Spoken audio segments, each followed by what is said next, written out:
સમય સારો હોય તો બીજી વ્યક્તિને જેનો સમય સારો નથી એને એવા શબ્દ ના બોલો કે જે શબ્દ ભવિષ્યમાં તમારે પણ સાંભળવા પડે. અરે બેટા ભીમ, જ્યારથી દુર્યોધનનું મૃત્યુ થયું છે ત્યારથી અન્ન પણ નથી ભાવતું, જલ પણ નથી ભાવતું. અને આપણને ઊંઘ ક્યારે ના આવે? આપણે કોઈને શાંતિથી ઊંઘવા ના દીધા હોય ત્યારે. આપણને ભૂખ ક્યારે ના લાગે? આપણો સમય સારો હોય ને આપણે કોઈને શાંતિથી ખાવા ના દીધા હોય ત્યારે. અને અમુકને તમે જોજો, પોતે પ્રેમથી જમી લે પણ એ બધું પતે ને પછી જમજે, ઉતાવળ નથી લે. અને પોતે જમીન તમારે 3-4 કલાક ઓલી પુત્ર બધુના હોવાના સમયે જાગે. હું તો હોતી જ નથી, મારી દીકરી બહુ કેવું થાય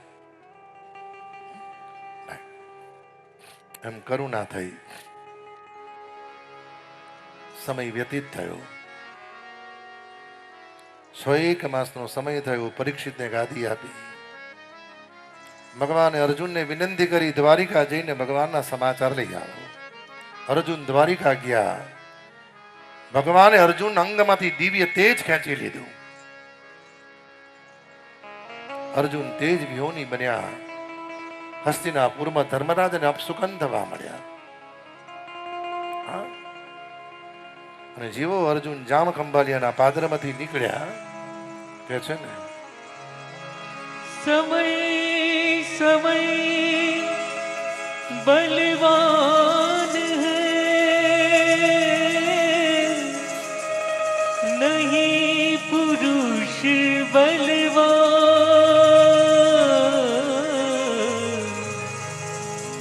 કાવે અર્જુન લૂટિયો,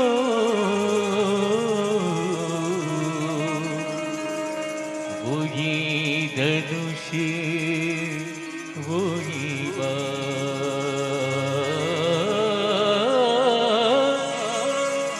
કાવે અર્જુન લૂટિયો, વોહી ધનુષ વોહી બાણ. વોહી ધનુષ વોહી બાણ. કાબાઓએ અર્જુનને લૂંટી લીધો. अर्जुन महाराज नीचे नीचे 5 मिनट नीचे नीचे नीचे बिठाओ उसको वहां नीचे नीचे बिठाओ कुर्सी पे.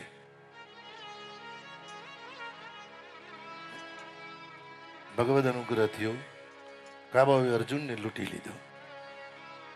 અર્જુન હસ્તિનાપુર પધાર્યા. પાંડવો ચિંતિત થયા. હસ્તિનાપુરની ગાદી પરીક્ષિતને આપી. પાંડવો પ્રયાણ કરતા કરતા હિમાલય તરફ હાલ્યા. અને સૌથી પહેલા બોલો કેદારનાથ મહાદેવ કી જય.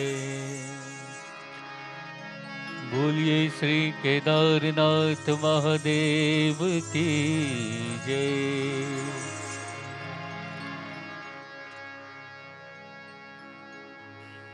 દ્રૌપદીએ શરીરનો ત્યાગ કર્યો. ધીરે ધીરે પાંડવોએ શરીરનો ત્યાગ કર્યો.